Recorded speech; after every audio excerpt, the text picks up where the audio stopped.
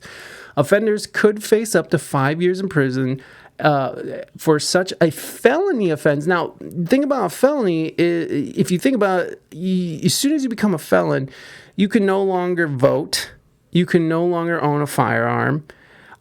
There's so many things that you can't do when you're a felon in this country. So to think that a felony offense for saying words to somebody that made them feel bad seems a bit extreme. Now, no one should have to feel bad because someone fucking is being an asshole, but that's just you can't be so fragile in this world that if some jackass comes up to you, if someone calls me a big fat tittied asshole, that would hurt my feelings, but I'm not going to fight them. I'm not going to go try to get them arrested. But that's me, okay? I understand that mental health and stuff is a balancing act these days, and I don't think anybody should have to feel horrible, but this shit exists, and that's the dark side of freedom of speech, is that there are assholes out there that are going to abuse it. But again, without that freedom to express yourself, you're not going to be able to speak with them with any kind of rationality, or speak out against a government that's trying to put a tyrannical chokehold on a society. What do we got here? What am I missing? Drop the link, baby. Ask a do it. Who's a do it?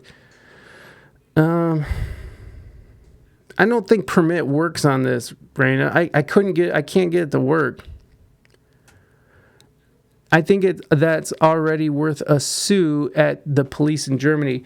Yeah, and I can see someone suing somebody over this but to put someone in prison for speaking, and where does it end? That's the thing. Where does it fucking end?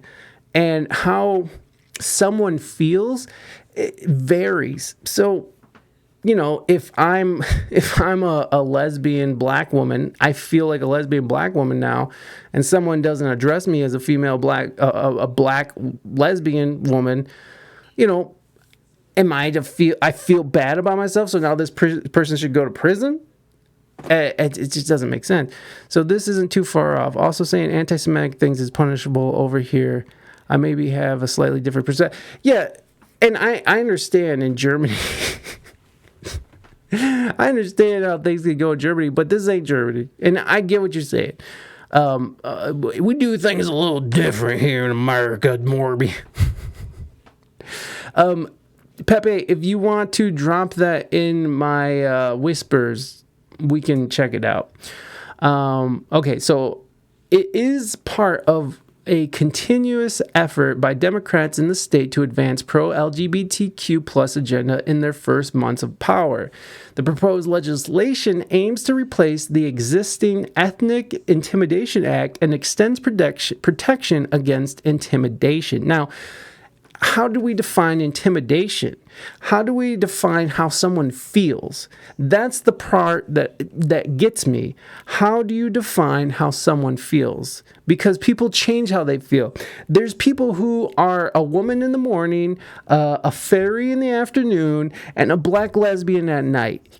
How are we supposed to determine how someone feels when at any moment they can be a woman, a man, or a fairy?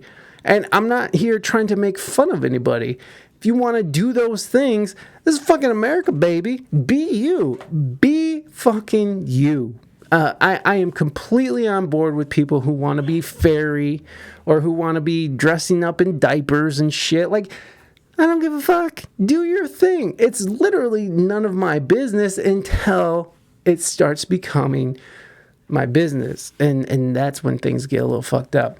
Okay, we'll check that out in a second. So this isn't too far off. Oh yeah, wait a second. I think you're not allowed to discriminate someone because of their sexuality, religion. Over here too, we don't like them hate crimes. No, and I get that. And we just had a big Supreme Court decision here, where the case was a Christian woman did not want to make a website for a gay marriage. And this gay couple decided that they were going to press charges. And she ended up winning because it's her freedom of speech and it's her right to refuse business of somebody for any reason. Now, I forgot what the actual outcome, so maybe we should look up the article so I don't sound like a fucking idiot, because I just sound like an idiot to myself right now. But discrimination, it has to be something that's like, I'm going to fire you because you're a trans person, right? So I'm going to fire you. Now that's considered discrimination here. And that'll get your ass sued. But yeah, we just had this landmark case where a woman didn't want to make a gay marriage website because that was against her religion, which is her right, which is totally cool. I don't know why gay people would want somebody that doesn't approve of their lifestyle to make their website, or to, like, there's another guy who was making a cake who in Colorado who was baking cakes, and he refused to make a cake for a gay couple. I'm just like, I don't know why you would want to force someone who doesn't approve of your lifestyle to make anything for you. Like, why would you want that? Why would you want them putting that kind of vibe on your marriage, you know? And I am against hate crime. I'm not saying that hate crime should be there. You know, I'm not saying that hate crime should be okay. But this is based on how someone feels. And how, if they feel intimidated, people's feelings change. People are also very unhinged. And so there's room for abuse. And then so where does it end? Where does it like now that we have this control over what you can and can't say, what else can they get? What and how else are they going to define it? So what other things can they put perimeters on? And that's the problem. It's like once you give them an inch, they're going to keep going. And the government is what I'm saying. But that's like the outlier. I hope the judges are reasonable enough. Yeah, I guess that is the outlier. But those things happen. And because those things happen, somebody shouldn't have to go to prison because those things happen. Those things happen because they happen. Because people are unhinged. Because people can be crazy.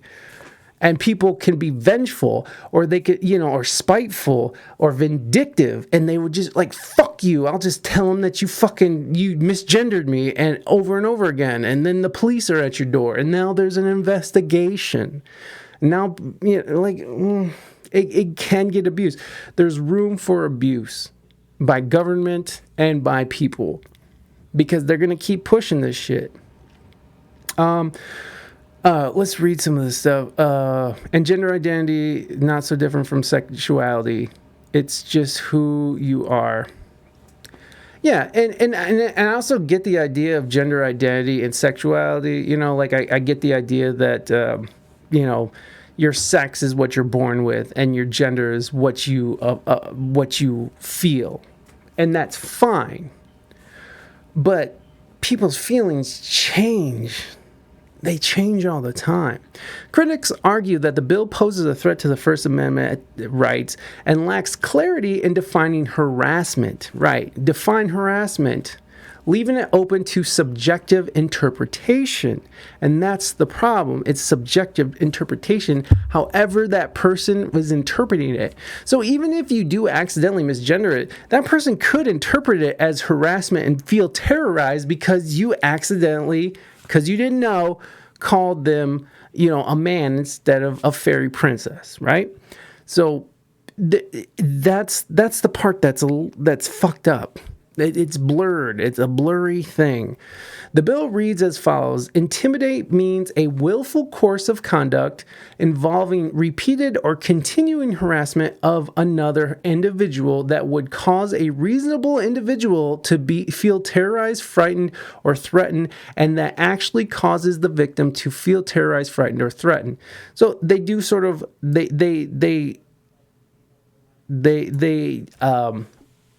they define what intimidate means.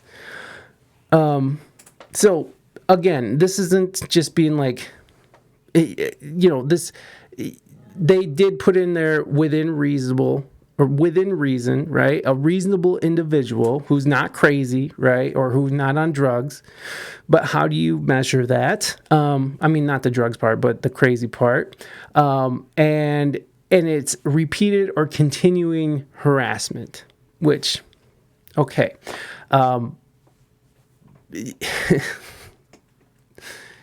They're defining that for us. Thank you. It's everybody's right to deny services. Yes. About the link, think you can do a whole series here on Twitch about some weird things that happens in the U.S., police, big ego, and so on. Oh, we'll watch the video here in a second, buddy. Just let me get a little further, and then we'll go to that video. If passed, penalties would be based on how the supposed victim and court feel about a particular matter. What constitutes as being deemed intimidation or harassment would be up to the interpretation of the listener and the local prosecutor. So here it is. Its interpretation is of the listener and a local prosecutor. So it's both of them. Critics argue that legislation could infringe on free speech rights and undermine the principles of due process. Let's see. If any of the following conditions apply, a person who violates subsection, is guilty of a felony punishable by imprisonment for not more than 5 years or by a fine not more than $10,000. Now, it also protects people against bodily injury and physical things, which should be in place, right? That should be in place. You shouldn't be able to just go up to somebody, punch them in the stomach because they're transsexual, right? Or trans. You shouldn't be able to go and slap somebody because they're black, right? That's terrible. So that should be good. I'm not speaking. That's fine, Pepe. I do whatever. I don't speak English good every day, so you're good. So the actual or perceived characteristics of another individual referenced under subsection 1. So sex, sexual orientation, gender identity, or expression. So these are now protected, which is, I'm not against that, because if someone punches somebody because they're a trans person, it's fucking disgusting, and they should be punished. Okay, so let's keep reading on this article. Michigan Democrats have made it a priority to further protect the Q plus people since they took control of all levels of state government this year. In March, lawmakers codified Q plus protections in its state civil rights law, permanently outlawing discrimination on the basis of sexual orientation or gender identity in the state. Which, fair enough. That's fine, right? Like, black people are protected, religious statures are protected. Why not sexual orientation? That's fine too. No problem with that. This new hate speech bill passed in the Democrat-controlled House 59-50 and will now move on to the Michigan State Senate, which is also Democrat-controlled, which is they see it passing. If approved, it would be expected to be signed into law by Democratic State Governor Gretchen Whitmer, which she's probably gonna sign it.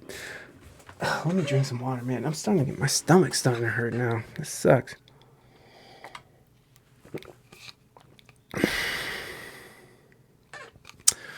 Distinguished Professor Emeritus William Wagner, an expert in constitutional law and former federal judge, warns that the legislation could be used to silence conservative viewpoints and would oppose the due process required by the Constitution.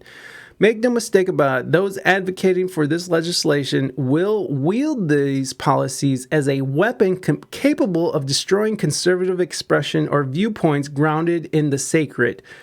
Right. So it could be used against people because of religion, because some people are religious and they don't approve of this lifestyle, which is fine. I think that that's misguided, but that's their opinion. That's how they feel about it, right? It's fine. You don't have to agree with people. One merely needs to take a look at the scores of cases brought against schools, churches, businesses, and individuals around our country. Proponents use the laws to silence and financially cripple those who dare to adhere to a different viewpoint or oppose their agenda. And that's the crux of the cracker right there, right? Because it's going to be used against people to silence them. This is how this shit works. Meanwhile, Republican Representative Angela Regas shared her concerns about the bill targeting conservatives who speak against radical gender ideology. The state of Michigan is now explicitly allowing the gender delusion issue to be used as a protected class. This opens up numerous issues when it comes to the courts and the continued weaponization of the system against conservatives, which, I'm not conservative, but I don't agree with a lot of conservative things, but I do agree with some things, like guns are considered a conservative issue, and I think guns are awesome. Let's see. But I also think that conservative people should have a voice as well. And we're seeing a very large bias in this country that leans very left when it comes to news media, our government, and even our corporate overlords, our technocratic overlords, Facebook, not Twitter anymore, but Facebook, Instagram, TikTok, they all have a left leaning, where now you don't have the opposite viewpoint, which that's how we find balance. Because if you go too far one way, you end up with Mao's China. And if you go far enough the other way, you end up with, like fucking 1955 America. So you got to be careful. There has to be a balance. We have to be able to talk. We have to be able to work this shit out. And that's why freedom of speech is so important. The state of Michigan is now explicitly allowing the gender... Oh, okay, so that lady's just saying the gender... We just read that. We saw similar concerns when they wanted to pass blocks on conversion therapy. It seems Dems want to be in the business of telling people how to think. We are determined to keep choice and opinion a free choice despite those efforts. And you do see that. You do see limitations on speech coming from the left. And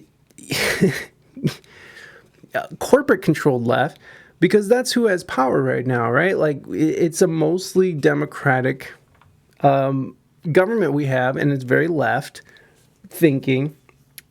And when we found out about the Twitter files, we found out that our government had direct access into silencing people who has opinions they did not agree with.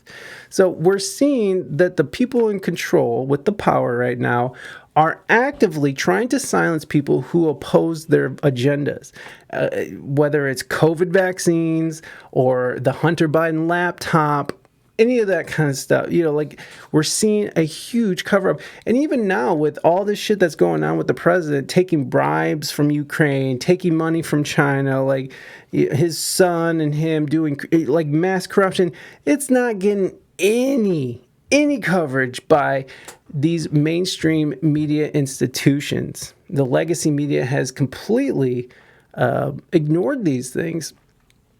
And that's a problem, because we need to be able to call out our governments. The press is supposed to keep our government in check, and it's just a part of the machine at this point. Earlier this week, Michigan lawmakers gave final approval to legislation banning so-called conversion therapy for minors. The legislation would prohibit mental health professionals from engaging youth in the scientifically discredited practice of trying to convert people who are Q+ to heterosexuality and traditional gender expectations, which no one should have to be forced to feel any kind of way. He's like, you better be straight. You better be fucking straight, or else you're gonna die. Like, that's terrible. People are who they are.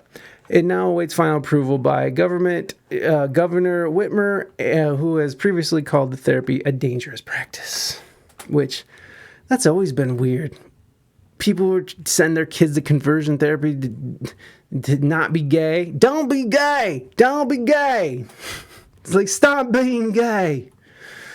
So really, the biggest part of this bill that is concerning,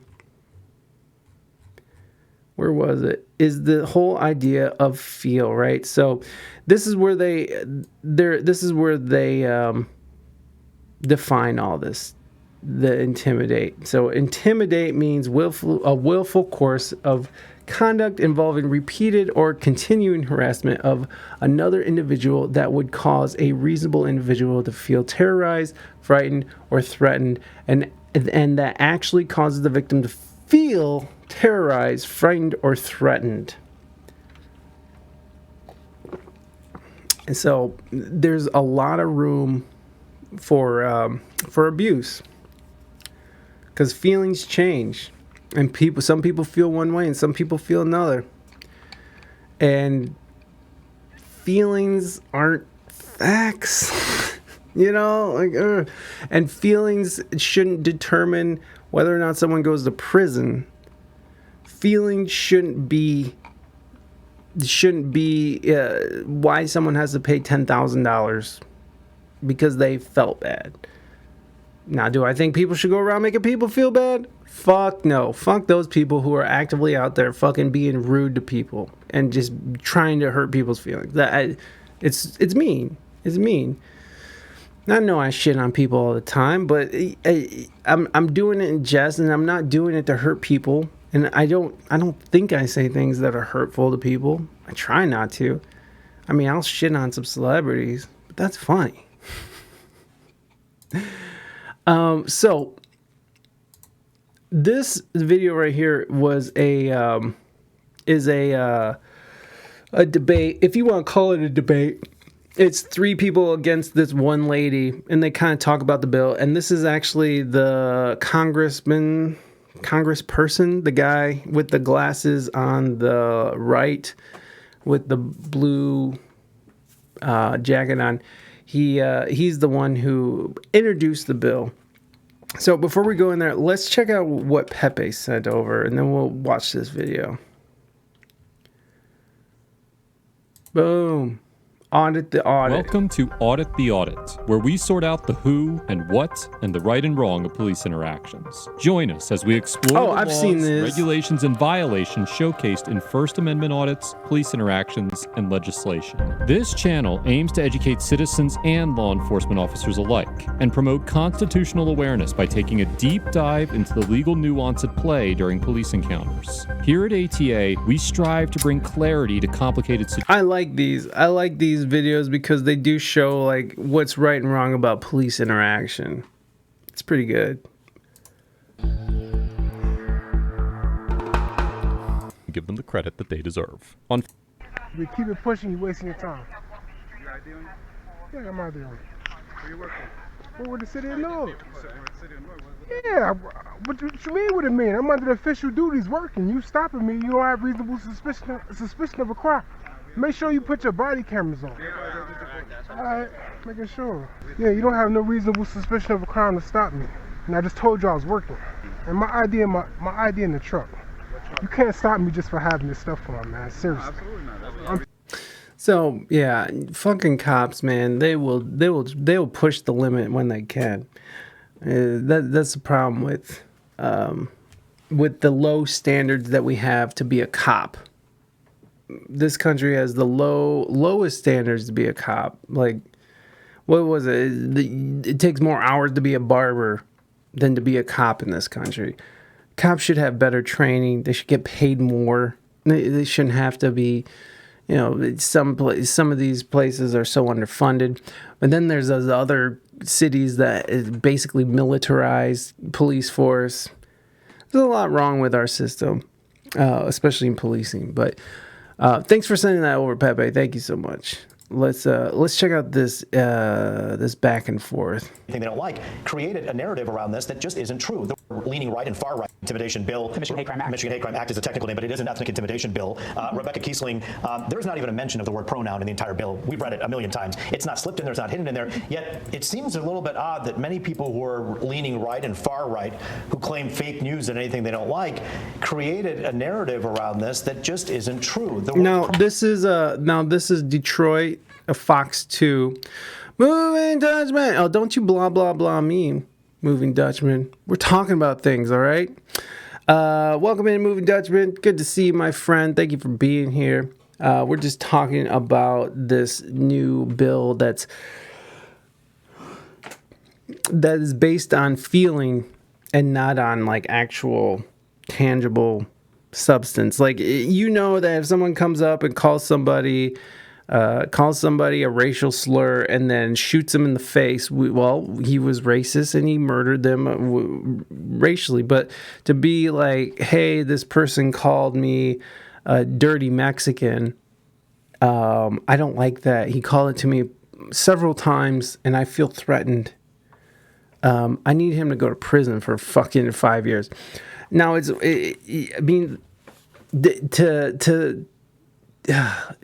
sit there and base that on feel is a very slippery slope and can be abused by government and people. And that's what we're talking about, Moving Dutchman. So there you go. It's freedom of speech shit. Pronoun is not in the bill. Does that concern you? You should be talking about the fall of the Dutch government. What's going on with the Dutch government? I didn't even see that was going on. We'll look into that. I want to know what's going on with the Dutch government. That some Republicans were publicizing that and actually getting it published in reports? The reason why you had a little confusion over the name is because it was the ethnic intimidation law, and it's now been changed to the hate crimes bill, and there were two things that were added. One is to add intimidation. It used to require assault or battery, and now it's mere words, mere intimidation. As long as someone feels mental anguish or feels threat or they feel terrorized, then someone can be subject to $10,000 fine, 10 years in prison. Right. So the law was, if you're intimidating somebody with violence, then that's a felony and that should be punished. But now it's all about words, and that's kind of wild. And recently, the Michigan Supreme Court just last week held a hearing on compelling judges to use pronouns, and the ACLU made a statement saying that it is terrorism, that people feel terrorized when you don't use their pronouns. We got to get back. One moment. We got to get back to the Michigan Hate Crime Act. I'm a lawyer. But Rebecca, she's like, I'm a lawyer. The parties forming the government couldn't agree on new immigrant asylum policy. Well, that seems to be a problem here too. Everyone should just have the Polish outlook. It's like, we're not having anybody in. Stay the fuck out. Go away. I don't think that should be how it is, but I do think that there has to be some limitations to immigration and asylum. you're a lawyer, so let's separate some things and look at facts here. Let's look at facts here. I'm Jewish too. Hold on. We're going to look at some facts here. In the Michigan Hate Crime Act, there is not a mention of the word pronouns. Yet headlines from Newsweek to Fox News to all these other places, because they talked to right-wing people who told them that this is a pronoun issue. Does that bother you at all? Does that bother you at all? It's because the ACLU's official position and the LGBTQ community has taken the position that it is terrorizing to them when you don't use their pronoun. And so it's not just that, it's speaking out against like Riley Gaines, who says that she's terrorized having to shower with another competitor who has male parts. And for her speaking out, she's called a bully and she could be subjected to this law. That's not a bad point. So there are people who feel uncomfortable with trans women, who, especially when they still have they haven't had bottom surgery, There are people women, especially women, who feel intimidated, who feel terrorized, but if they speak out, now that's considered hate speech. When in reality, it's like, hey, I mean, you could tell her, it's like, hey, get over it, get with the times, man. But that's just not how people are. Like, so in the same fact that woman can't send this person to prison because they have their male parts, even though they identify as a woman, and they feel terrorized. Moving Dutchman, you're going to prison now. Now, look, you're misgendering her. If you were in Michigan, you could go to prison now. Just for jokes, too. So you can apply these to jokes as well, right? Like if someone makes a joke like that and someone is offended, then all of a sudden it's, you know, people on the right or people on the left, you know, they get criticized for being so up in arms about comedians saying things, but the right does the same shit. They do the same goddamn thing. Anytime the left makes a joke about anything, they start freaking out. It's like this. I have this pulled up. It's like in New York City, they had the Pride March, and they ended up. Where is it? Shit, did I lose it? That's not it. That's not it. Well, they were yelling, "We're here, we're queer, and we're coming for your children." And in my eyes, like that's a joke. They're just joking around. And there's, hold on. Where is it? Damn it. Did I lose it? I must have lost it. Anyways, there's a video of people saying, "We're here, we're queer, and we're coming for your children" at New York City Pride. And that's obviously a joke. It's, you know, no one's coming for your kids. Now the other problem with that is that there is actual, you know, legislation in some cities where now kids don't have to tell their parents, and the government or the school system doesn't have to tell your kids that they are non-binary or they are trans now. And that's a big issue. So what we are seeing is that might be a joke, but there is real world consequences for it. In the same way with the right as well. But I mean, the big difference is that, you know, these comedians are getting shit,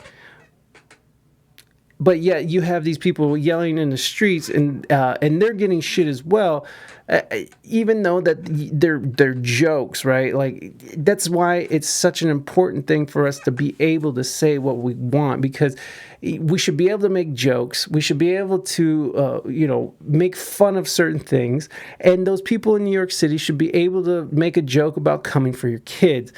Even if there is real world consequences about it. But in my view, I see it as like, hey, if the state of Washington wants that kind of thing where they can take your child away from you if you don't affirm their gender identity, well, then that's Washington. That's what they're doing. Their people wanted that. That's what they voted for.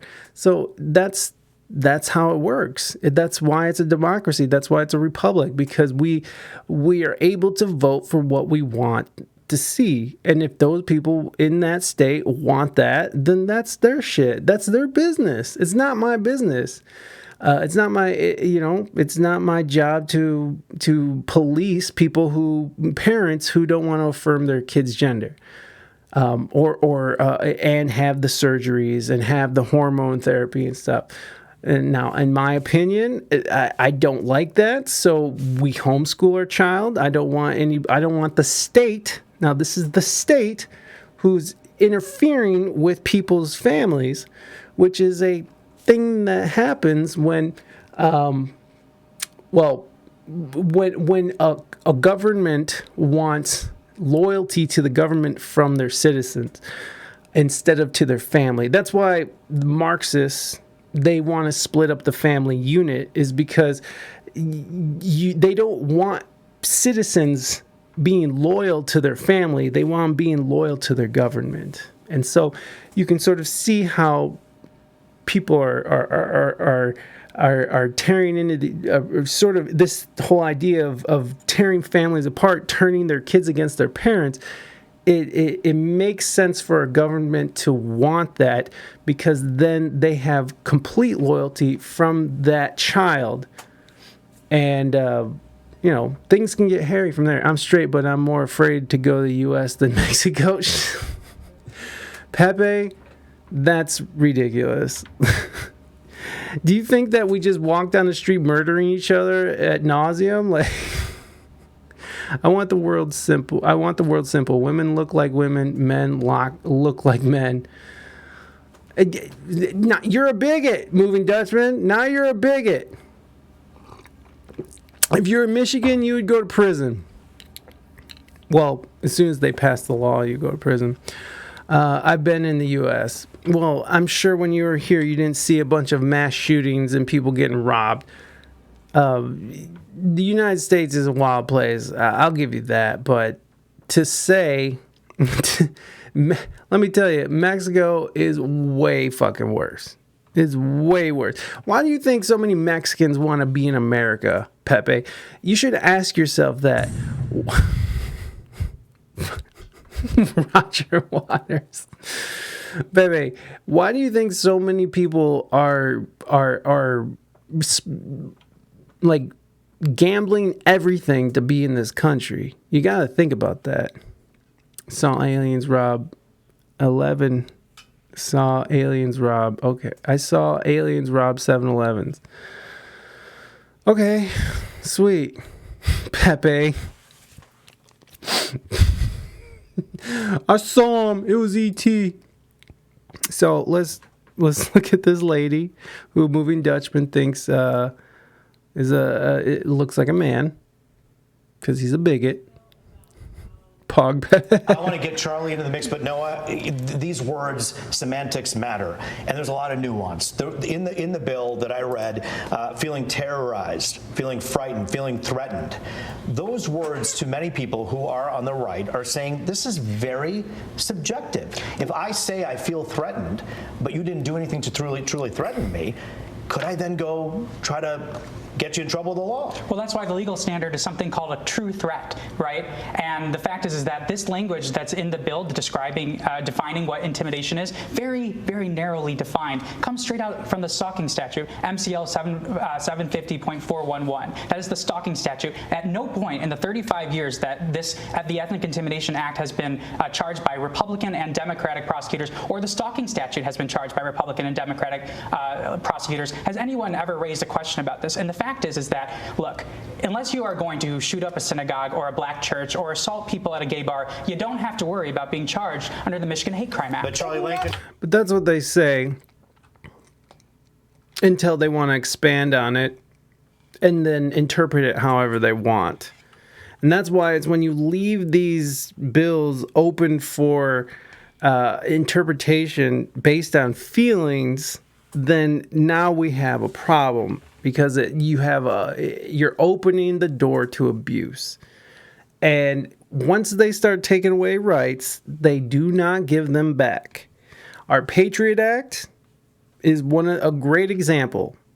Patriot Act here in America was put in place because of 9/11, and it let the government spy on its own citizens. It allows the government to spy on its own citizen. I think we had the Patriot Act 2. We had another one that Obama passed that American citizens can just be detained for an undisclosed amount of time for as long as they want. These bills, at the time, you might think that makes sense because of this tragic incident, but as time goes on, these things get abused. And we're seeing the Patriot Act get abused. We're seeing people just sort of, what we were killing American citizens overseas. Because we classified them as terrorists. High voice, man. I had no problem in the U.S. Was awesome. Yeah, you're fucking right. It was America. High voice. Me. Beaker, is that Beaker? Look at those eyes. He is on something. He does look like he's on fucking power. That's what he's on. He's on power. Straight up power. And if you have an issue with Yes, it pronouns, if you have an issue with LGBTQ people, and you are standing on the side of the road with a sign saying something that's objectionable about people who are gay or who are trans, by the law, can that person be charged under this Michigan Hate Crime Act? Well, I mean, let's get an example here. If you're trans, you identify as a woman, okay? But you're born a man, okay? You want to, under gender identity, I think you want to be referred to as she, right? If I called you he continuously, and I threaten you because of that, I'd say, yes, under this bill, that would violate this bill. And what's wrong with that? You don't have to. What's wrong with that? What's wrong with it?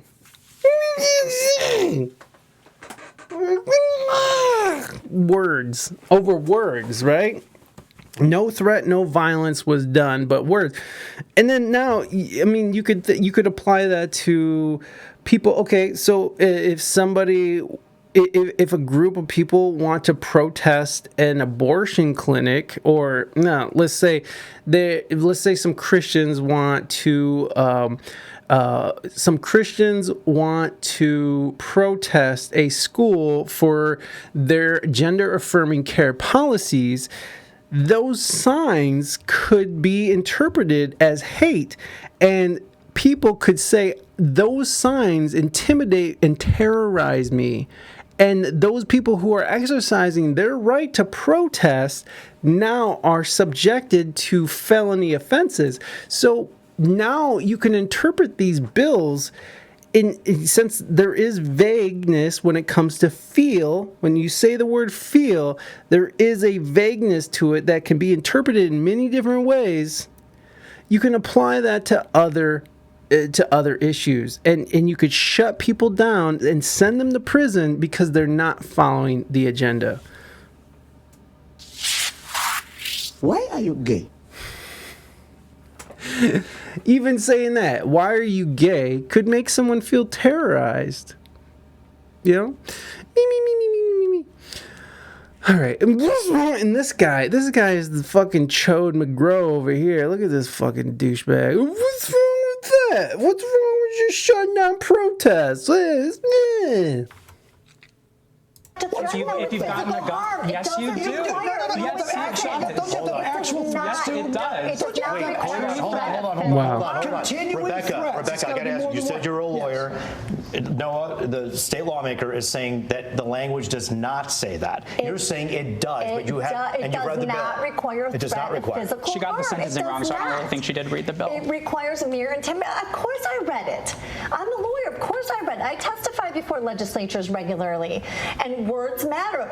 This adds intimidation. It threat of intimidation. Intimidation was defined in the bill, I believe, right? Yeah, if you feel mental anguish. Does it also that is not in the bill.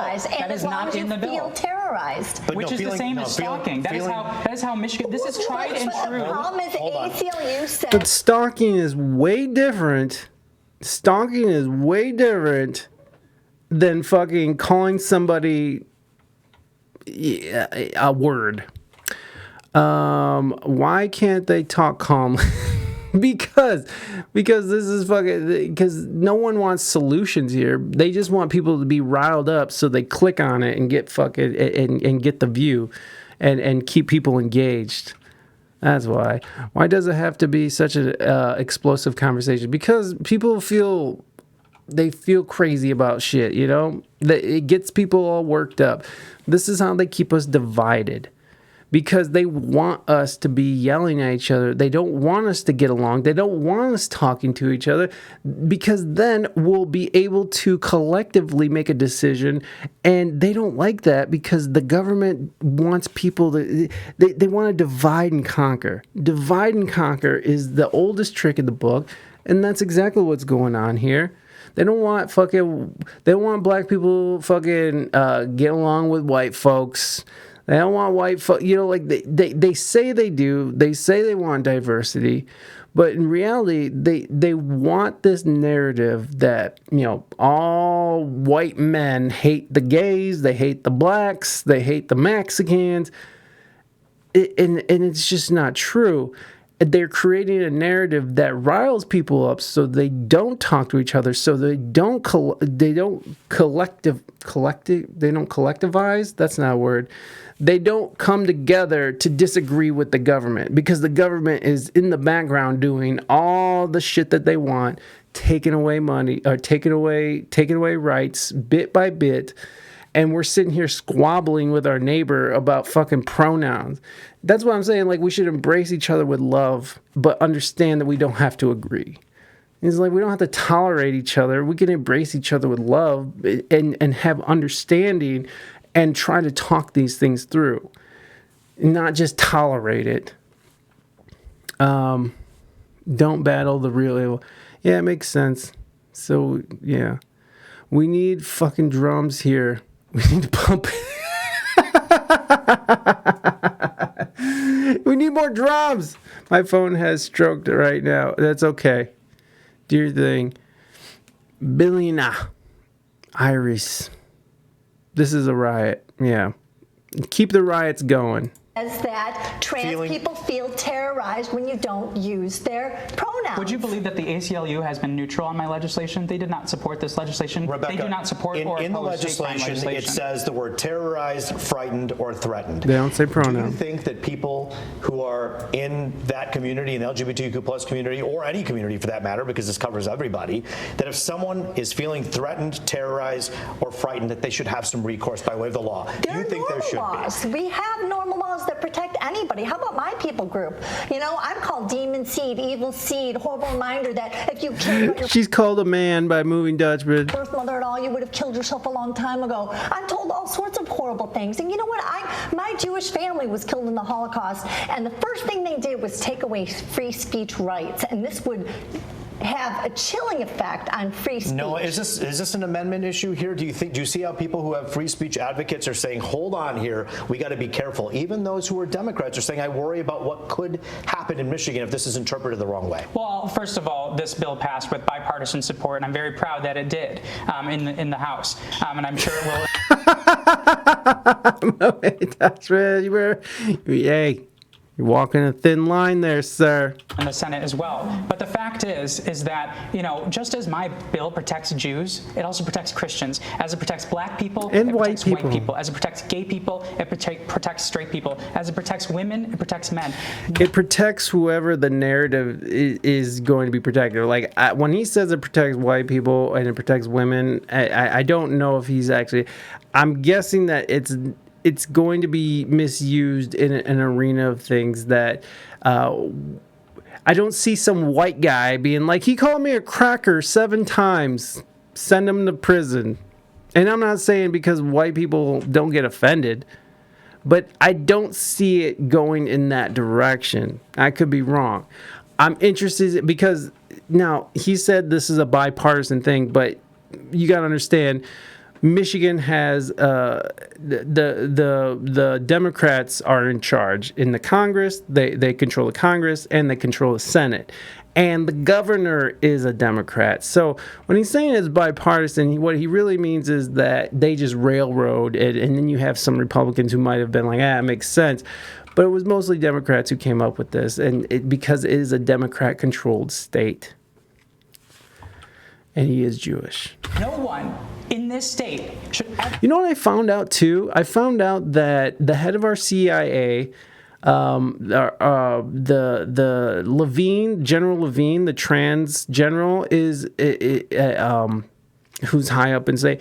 There's so many people who are high up in state positions who have dual citizenships with Israel, and I don't have anything against Jewish people, and I don't have anything against Israel other than they're murdering Palestinians, and Palestinians are trying to murder them too, we should say.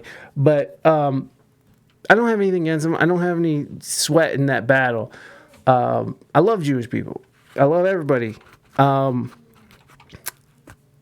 I don't like the idea of people who are heads of states, like the CIA, like generals. I don't like the idea that they are fucking, that they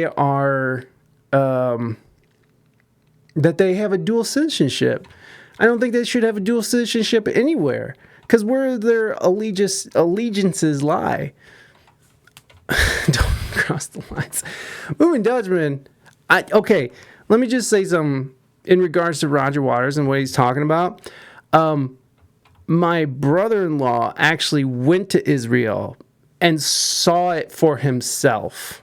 And he saw how the Muslims are being treated, the Palestinians are being treated, and he was actually, a gun was drawn on him as well.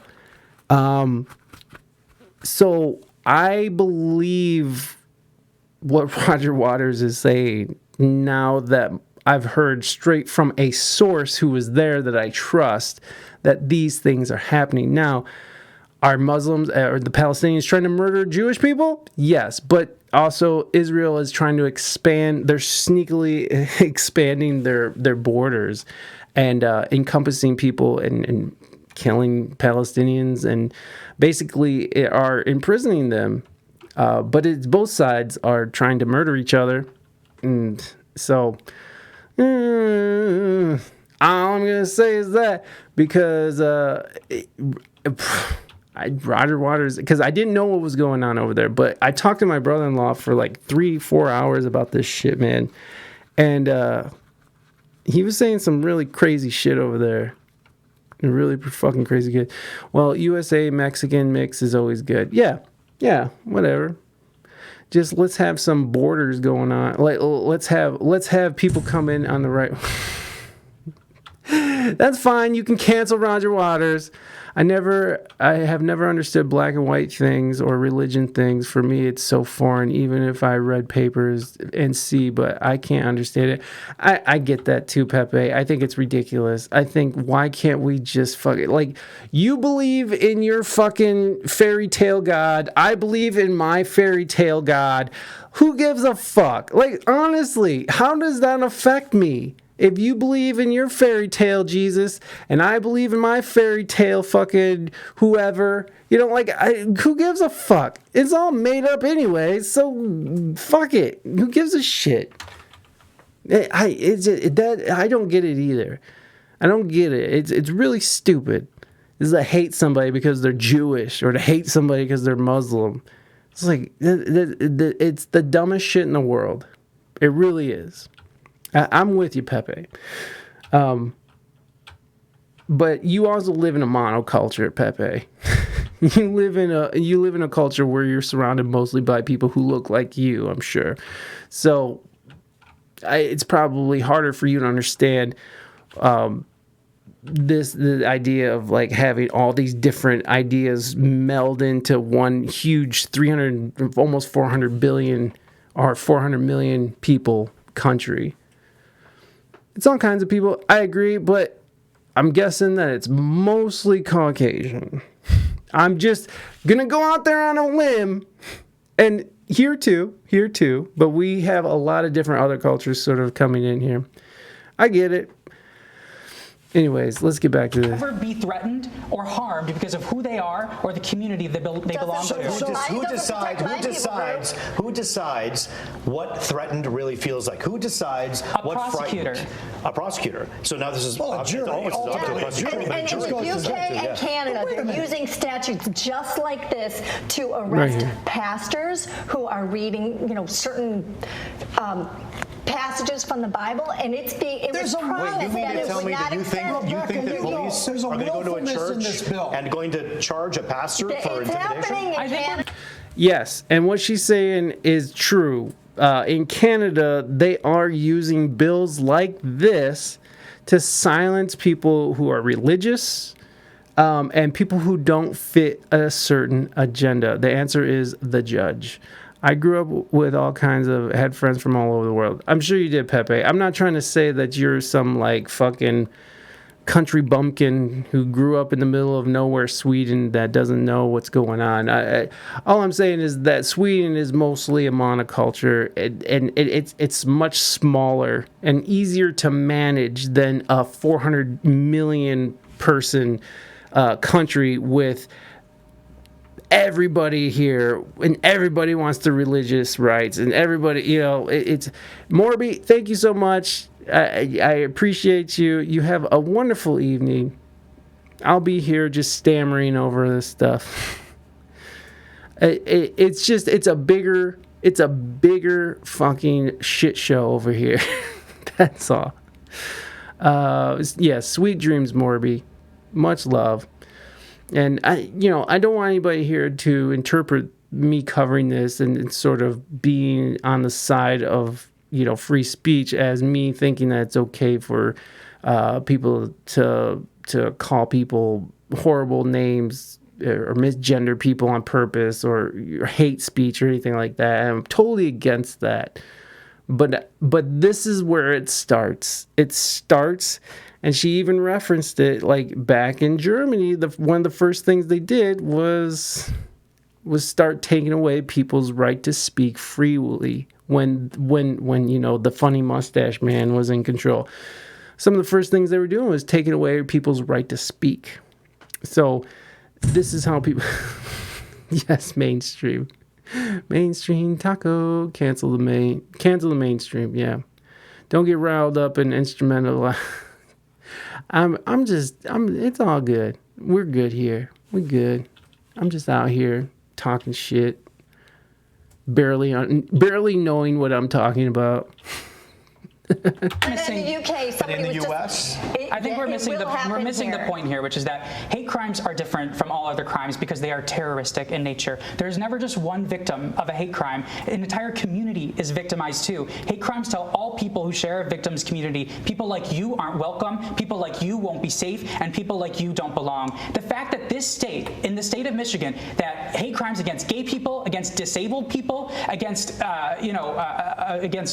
people with disabilities cannot be prosecuted is abysmal, and it is high time that we address this. But what he's saying is he's saying the keynotes, he's saying the keywords, the hot words like racism and ableist and all that stuff. He's saying that, but is it going to be applied to just words or is it violence? Because I feel like violence is where we should be drawing the line. Words are words. Words are wind. Words are wind. Violence is violence, and fuck violence. Fuck people who want to talk shit and call people names, but they're not murdering them. They're not killing them. They're not fucking running them over with a vehicle.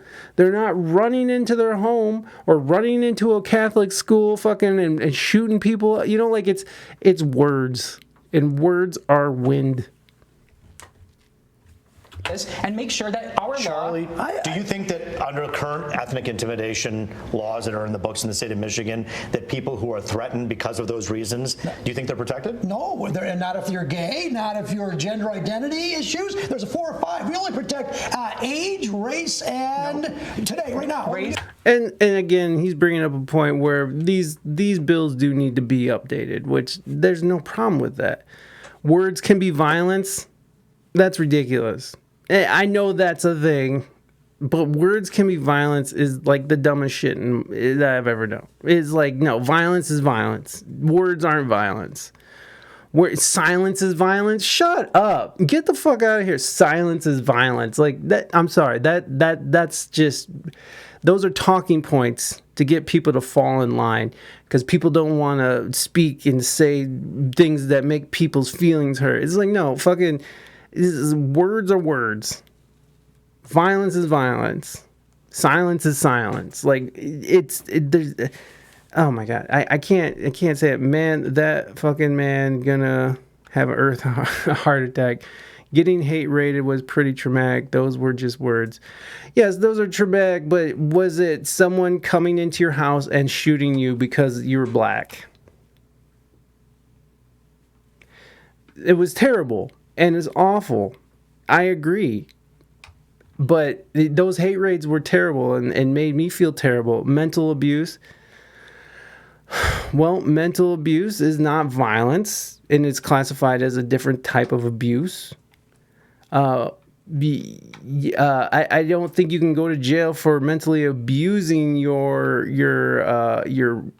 partner, right? Like you don't go to prison because you're mentally abusing your partner. Is it right? No. Can you? Is mental abuse...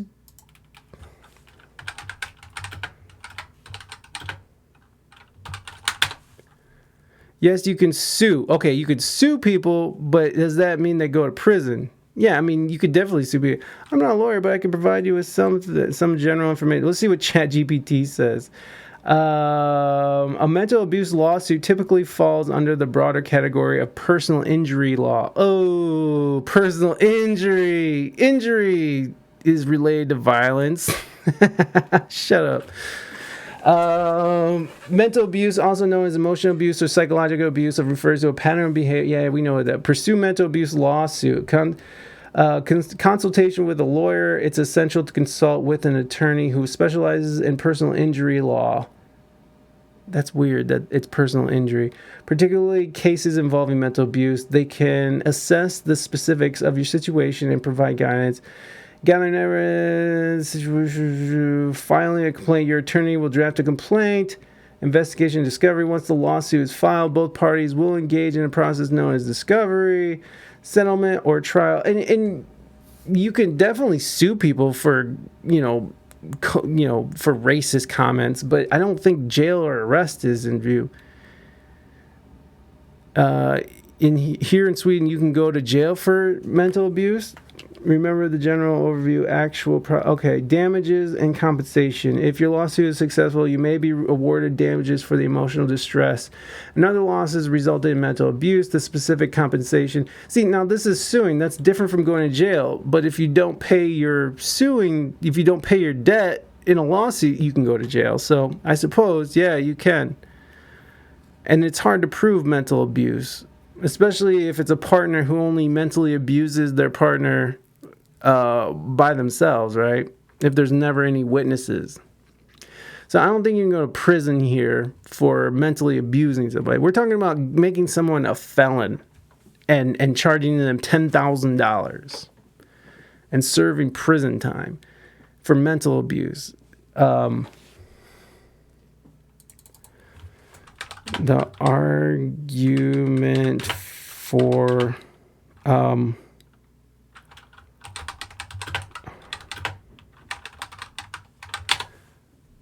why it's bad to tell students words are violence. The concept of words can be considered a form of violence is a contentious topic and the subject to debate. While some argue that certain forms of speech can have harmful effects and contribute to a hostile or oppressive environment, others maintain that speech should be protected as a fundamental right to freedom of expression. Here are a few points that proponents of the idea might put forth. Psychological harm. Proponents argue that certain word or language can cause significant psychological harm to individuals. Verbal abuse, hate speech, and derogatory slurs can contribute to emotional distress, anxiety, and even lead to depression and suicidal ideation. Okay, but you're not killing somebody. There's a difference. If someone kills themselves because of something you said, then they have to work on themselves, friends. You have to... The world is a tough old place. And if you are going to commit suicide because of something someone says, then you already have problems. And you should seek help. That's really the idea here is like... If you can't handle criticism or something, now, of course, there are situations where people, push people into bullies. Bullies need to go to prison. Oh, my God, shut up. See, now, bullies who put their hands on you and punch you in the face, yes. But if you are so brittle that you get called a name and you kill yourself, then there's a bigger problem at hand. And that's the mental health problem, right? Like, you should be getting help. If you're having suicidal thoughts because someone called you a she and you identify as a he, you should go seek help. You should really go, like I'm not joking, like go get help. Like go see a mental professional, go see your doctor, go talk to somebody, talk to anybody, call a suicide hotline. Because it's a bigger overlying issue that you would take your own life because of something someone said. It's not that now, did that person, push you in a certain direction? Yeah, but again, we're talking about words here. That person did not suicide you with a gun. They didn't come hang you from your rafters. Usually happens when the man is in a relationship with a woman and harasses her for a long time, not with violence, but yeah, and I understand that, and that woman has every right to leave that situation and to pursue money and to sue them. I agree with that. You should be able to sue. You should be able to be compensated. But we're talking about sending someone to prison as a felon. Now, if you're putting your hands on somebody, if you're beating your fucking wife or children, yeah, fuck you, you piece of shit. Go to prison. Mental abuse is terrible, and I'm not advocating for mental abuse. I think that's horrible too. Insecure, sad little people like to bring other people down, and it's disgusting. Calling my dick small for 10 years, prison.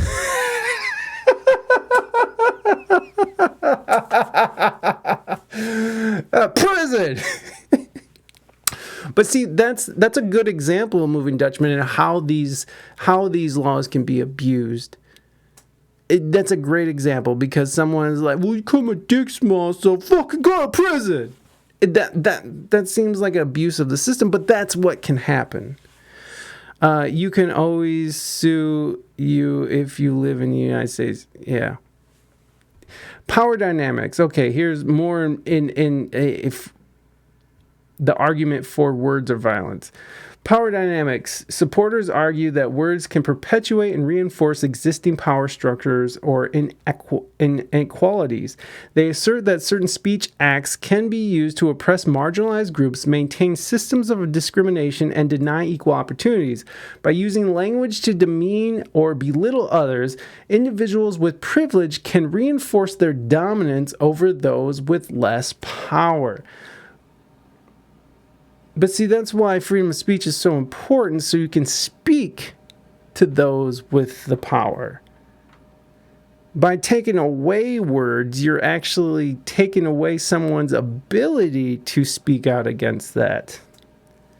Social consequences. Advocates suggest that hate speech or offensive language can have tangible social consequences. They argue that certain words or ideas are widely spread.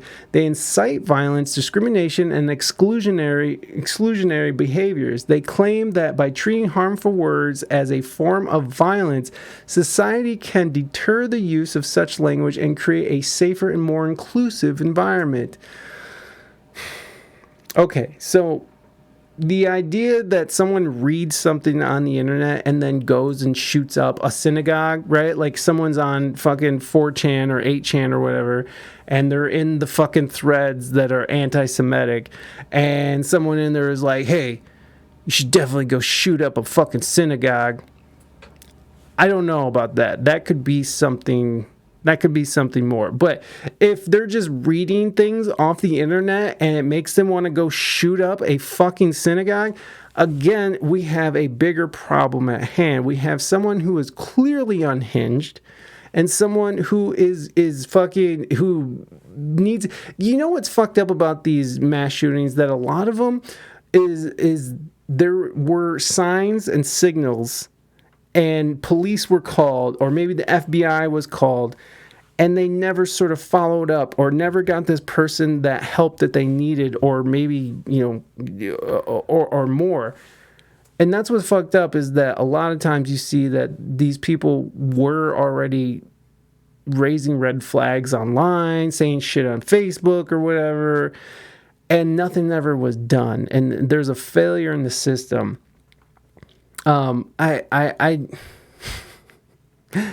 Again, you're taking away people's right to speak and express by taking away that it's not the hatred and the vitriol is not going anywhere. You're just creating extremists. You're creating, so if you silence this one group and you can't say any of this stuff, do you think that is going anywhere else? Do you think that, oh, now that they told me that I can't say that they're not going to say it? Of course they are. But instead of their fucking racist ass piece of shit 4chan threads, they're going to be meeting in some weird little cabin, you know, and doing their fucking speech. You're creating extremists when you start taking away people's right to express themselves. Trauma and triggers. Proponents argue that specific words or phrases can trigger traumatic memories or experiences in individuals who face violence or abuse in the past. They contend that the use of such language can re-traumatize individuals, leading to further harm or distress. Yeah, well, I'm for hugs. It's important to note that these arguments are not universally accepted, and there are significant counter-arguments. Okay, so how about the argument against? Let's see what ChatGPT says about that. The argument against the idea that words are violence is rooted in the distinction between physical harm and the expression of ideas or opinions. While words can certainly be hurtful, offensive, or even provocative, labeling them as violence may have serious implications for free speech and the exchange of ideas. Here are some key points made by critics of the notion that words are violence. Clear distinction. Traditional understanding of violence involves physical force or the threat of physical harm. Violence typically involves actions cause direct bodily harm, damage, or injury to someone. Words, on the other hand, are symbolic representations of ideas, thoughts, and emotions, and they don't kill people. Me saying that, you know, fuck Joe Biden is not going to, you know, is not going to unalive him, right? Slippery slope. Labeling words as violence can lead to an erosion of free speech rights. And that's the big part about this. And the slippery slope argument is where I'm coming from when we're talking about this Michigan bill. Labeling words as violence can lead to an erosion of free speech rights, and certain words or ideas are categorized as violent. There is a risk that legitimate speech, debate, and criticism may be suppressed in the name of protecting individuals from emotional harm. Intent or interpretation. Violence often implies an intent to harm or cause damage. While words can certainly be hurtful or offensive, the intent behind them is not always malicious or violent. Additionally, the interpretation of words can vary among individuals based on their personal experiences, cultural backgrounds, and perspectives. Right. Everybody comes from a different spot. Some people are offended by things, some people are not. We're all different, but no one is physically being harmed. Emotional resilience. Advocates for free speech argue that as exposure to different ideas and opinions, even if they are uncomfortable or challenging, can foster intellectual growth and emotional resilience. Shielding individuals from all potentially offensive or distressing words can hinder personal development and the ability to engage in constructive dialogue. And that's what we're seeing now. We're seeing like a whole generation of people who cannot, if they don't agree with you, then all of a sudden they're crying or they're screaming and talking about how they were abused and stuff. It's like, man, we're just trying to have a conversation. I don't see very many stable leftists who are advocating for freedom of speech. I don't see very many, for advocating for taking away speech. I don't see very many stable people who are out in the streets with blue hair and shit, like fucking, like they don't look like stable people to me. They look like very unhinged folks. Not to say that people on the right aren't very unhinged. These fucking super right-wing Christian nut jobs are fucking crazy too.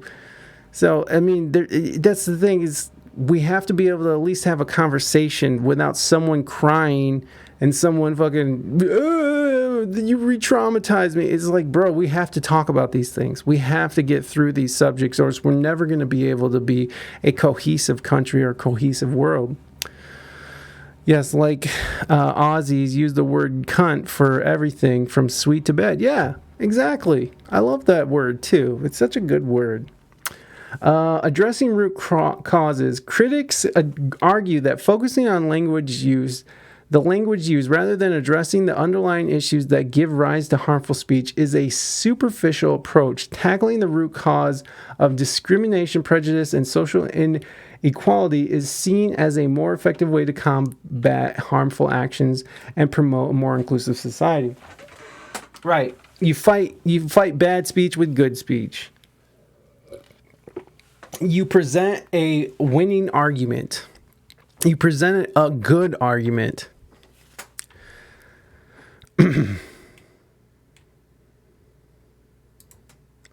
Verbal violence may be classified as hate speech. It takes from many words, videos, memes, pictures. Okay. I think the Constitution in the U.S. is a problem. I don't think everyone can, especially law enforcement, not clear for the individual. Yeah, well, and that's why we have a bunch of lawyers, right? Words are violence is the slogan of tyranny. Bitch, don't you tell me what to do. And, that's why we have all these lawyers. That's why we're constantly having the Supreme Court making decisions. I mean, it's open for interpretation, and that's on purpose too, because the way we set up our Constitution was to be able to make changes and make amendments. No, I'm not gonna. Let's read a little bit of this. Let's see what we're in the dawn of high-tech, bloodless culture revolution, one of that relies on intimidation, public shaming, and economic ruin to dictate what words and ideas are permissible in the public square.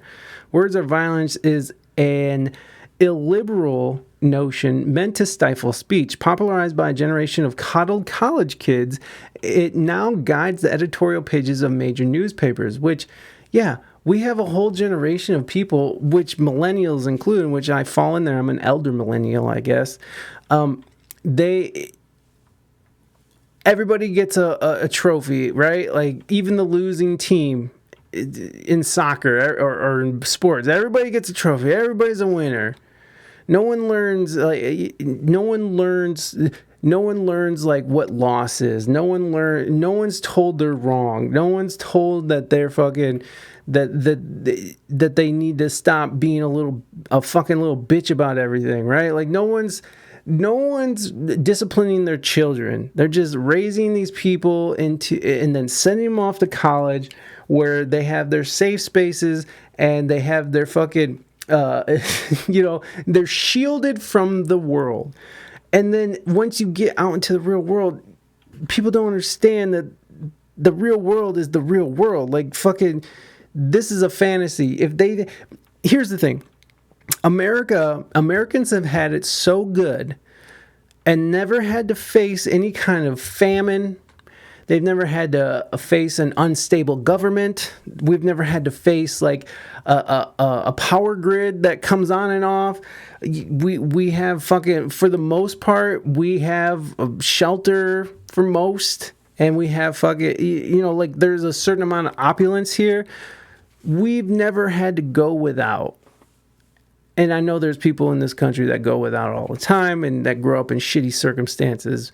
But for the most part, even those people who are in those shitty circumstances here in America are doing a shit ton better than some of these third world countries. Mike Ebenezer is talking now. Oh, how dare you. All I'm saying is that Americans and a lot of these countries in the Western world have had it so good. They've never had to hunt for their food. They've never had to go without. I'm Scrooged. Ebenezer Scrooge, yeah. We've always had everything. We can go to McDonald's and get a hamburger for, $1.50 or whatever. Things are so easy for us here that we've never had any kind of real struggle as a society. And this is what happens when there's no real struggle. Aren't there workhouses? What's a workhouse? I don't even know what a workhouse is. Popularized by a generation of coddled college kids, it now guides the editorial pages of major newspapers. New York Times staffers, for example, had a meltdown over Senator Cotton op-ed calling for deploying the military into cities. The column, they said, put black lives in danger. And this is during the riots, the BLM riots. None of the Times editors who routinely run fabulous apologias for communist tyrannies push back against the caustic notion that engaging in debate was an act of violence. They bowed to the internal mob and pleaded for forgiveness. What editorial at a major newspaper is going to stand up for ideals of open and free debate if doing so means putting black lives in danger, and it ends his career? And that's the thing, that it's conversation ending, right? Like if you just... If someone gets pushed into a corner, you'll see this all the time. When an extreme leftist is pushed into a corner, they'll just be like, "This is violent. You're terrible. You don't know. You're a racist. You're a bigot." And then the conversation is over. It ends there. It's a way for people to not have to fucking explain their bad ideas. The Times has been cleanse of reactionary elements. The paper is in the hands of the people. Others will follow. You may have noticed another progressive slogan gaining circulation these days: silence is violence. It's no longer enough to renounce wrongthink in the op-ed pages of the local paper. Now you must also actively champion woke progressive positions, or you too are tactically engaged in violence and racism, which is terrible. Like, how is... If someone doesn't want to be a part of the conversation, that's their fucking right not to be a part of the conversation. Okay. Anyways, it's very weird to me as someone who is like a liberal their whole life and then seeing what liberalism has turned into. Because at one time, liberalism meant freedom of speech over everything, when conservatives were trying to squelch that. It's completely changed. It's so weird. It's so fucking weird. I'm old enough to see fucking... I've been a Democrat my whole fucking life. Even this last time, I voted for Grandpa. He's out there blowing, like sniffing blow and fucking taking bribes from foreign adversaries. Any pro arguments that make sense? But this doesn't make sense. The pro argument didn't make sense. We talked to ChatGPT. None of that makes sense. It's really the idea of infringing on people's right to express themselves. And once you start taking away that right, that's when tyranny comes in. I mean, right? Like the Nazis took away freedom.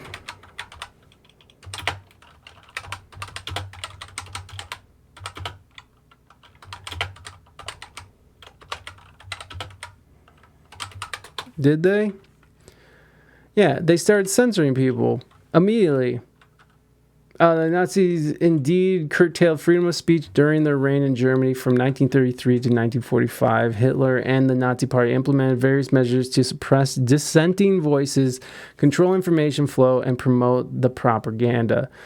One of the earliest actions taken by the Nazis was the passing of the Reichstag fire decree in 1933. Shortly after Reichstag building was set on fire, this decree suspended several civil liberties, including freedom of speech, freedom of press, and the right to assemble. There's a reason why those things are in place in these Western countries. There's a reason why we need these things, because once you start taking them away, all of a sudden, you're rounding up certain groups of people. There's a reason why freedom of speech is there, and freedom to assemble, and the freedom of the press. If I go to the U.S., how the hell should I know what the fuck the Constitution and all the underlying? You don't need to, Pepe. You just come here and you bang bitches. You fucking drink alcohol. You fucking, you fucking gamble. You do shit, son. Well, bullying someone year in and year out is not exactly giving an opinion. And those people are assholes. I agree. I think that bullies are dicks. But it's a slippery slope when you start silencing people because you don't like how they're talking. And it goes further, and further. And I agree with you, Moving Dutchman. Bullies are dicks, and they have their shitty little opinions, and they want to push it down your throat. Look, I'm constantly being harassed on TikTok, like they fucking, or on Instagram and shit, like constantly being fucking shit talked to. Bud Light stopped selling this shit. I think that's hilarious that Bud Light, I just saw an article today that said water is more expensive than Bud Light. Yes, I know TikTok is ridiculous. I love it. Where were we? What were we doing? Oh yeah, we're listening to these assholes yell over each other. Religion, color, and national origin. That's it. So we need, but anybody is protected. It adds a penalty. But anybody, just your average person, look, I got all kinds of threats after my boys died because I testified, against the policies at the border. Well, the fentanyl and I had all kinds of hate coming my way. And because I was conceived in rape, I get all kinds of hate coming my way. Let me ask you a question. There's normal laws that protect people. But do you think that right now, under this current ethnic intimidation law that's in effect in Michigan, gender identity, sexual orientation aren't included? Do you think those groups should be protected? Yes. They should receive normal protections that any of us receive. Yes. What if they're not right now? Should they be updated? Once you make them an elevated class now. But okay, so I don't like her argument on this behalf because you're not. If you think that you're elevating these, like the gay or the Q plus community, then we're also elevating, the black community. We're also elevating fucking the Jewish community, right? Like, so that's not a great point of elevating that community. Like we should all be protected. And I do think that fucking the Q plus community should be a protected class as well. But I don't think just because I don't think just because you said some words to people that you should go to prison.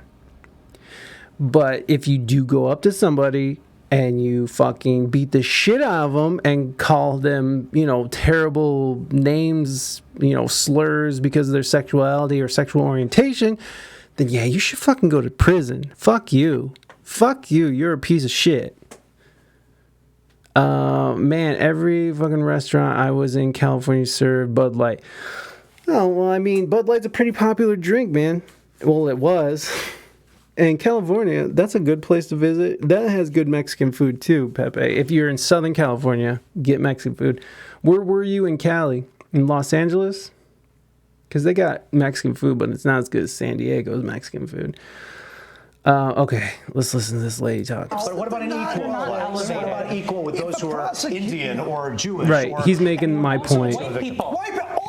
Hate crimes against white people can be charged in this state. Under your bill. Look. He's like trying to appeal to the white. White people could be charged. They could be protected too. I was in North LA, San Francisco. Cool. San Francisco Mexican food is LA Mexican food is pretty good, but if you want like the most legit shit without going over the border, San Diego. So if you ever want good Mexican food, like the best Mexican food in the United States, go to San Diego. As long as you feel terrorized. You keep saying that. It seems like you're concerned about the interpretation of that. Yes. Is there anything being done right now, Representative Arbit, to address that gray area that seems it's not a gray area. To you, it is. I hate this guy's smirk. He has this like little shitty smirk, like he knows everything and he knows more than you. But to her, it is not a gray area. It is circumscribed very tightly in this law. Talk about that for 15, 20 seconds if you can. The fact is I didn't write this bill slapdash overnight and put it out. I worked on this bill for months and months and months with the Attorney General, with Republican prosecutors who were high up in the former Attorney General Schuette's department. This bill is supported by 83 prosecuting attorneys in the state. Why isn't there a single Republican prosecutor saying what she's saying? And this conversation will have to continue, of course, in later editions of Let Her Rip and perhaps at dinner tables across Metro Detroit. We thank both of you for joining us today. That was a shitty place to end it, you assholes. Why go directly to Mexico? Too long. Just 15 seconds, man. Feels bad, man. But maybe I go with air to Texas. Texas is cool. I love Texas. I like Texas. I like Texas a lot. I'll tell you the states that I don't like. Iowa. Fuck Iowa. That's about it. Fuck Iowa. Most states I really like. Anyways, there's that. Let's see. So I wanted to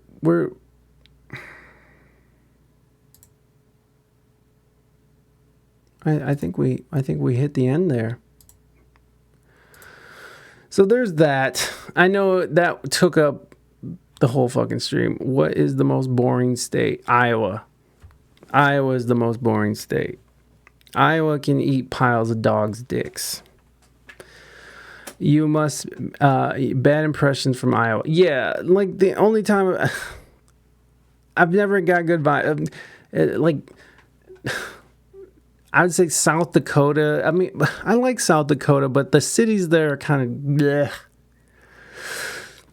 South Dakota does have some cool national monuments, so it's hard for me to shit on, but Iowa is like literally cornfields and like fucking doughy fucking malcontents. Like I don't like them. Like I remember I was on my way home, like I had to spare change or spange, but beg for change at gas stations with my then girlfriend. I was touring with the Grateful Dead. Not like as a musician, but just following them around and selling drugs and allegedly selling drugs and water and beer in the parking lot.